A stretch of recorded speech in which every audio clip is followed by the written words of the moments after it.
Imagine waking up one day and realizing the very books, podcasts, and gurus promising liberation have instead chained you to an endless cycle of inadequacy. You've consumed every secret to success, every mantra of positivity, yet the more you strive for perfection, the emptier you feel. How could the pursuit of self-improvement become its own kind of prison? What if the promise of fixing yourself is the very thing keeping you broken? The truth is darker than you think, and it begins not with failure, but with the illusion of control.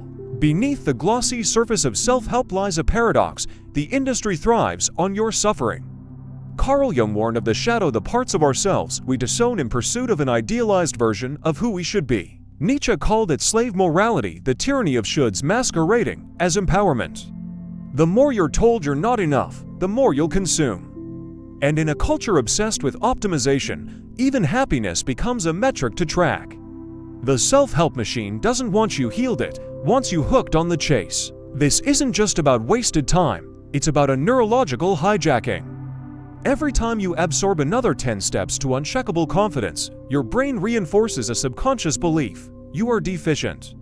Cognitive dissonance sets in. Why haven't you transformed yet? The answer, of course, is another book, another course. Meanwhile, real life messy, uncertain, beautiful passes you by. Jean-Paul Sartre saw this as bad faith, the lie we tell ourselves to avoid the terrifying freedom of defining our own meaning. The ultimate cost, a life spent seeking answers outside yourself, rather than daring to live the questions. Escape begins with a blasphemous thought: what if you don't need fixing?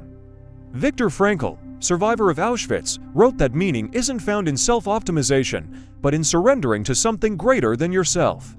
The rebellion isn't against growth, it's against the commodification of your soul. Stop consuming. Start creating. Embrace amor fati, Nietzsche's love of fate, not as a mantra, but as a radical acceptance of your imperfect, unfolding self. The most revolutionary act: to exist without permission. Here's the final revelation: you were never broken. The dark side of self-help isn't just its false promises, it's the erasure of your humanity in exchange for a fantasy of perfection. True empowerment isn't found in another checklist. It's in the quiet courage to say, "This is me, and that is enough." The moment you stop seeking, you might finally find what was there all along: not a project, but a person, alive, flawed, free. Now what will you do with that freedom?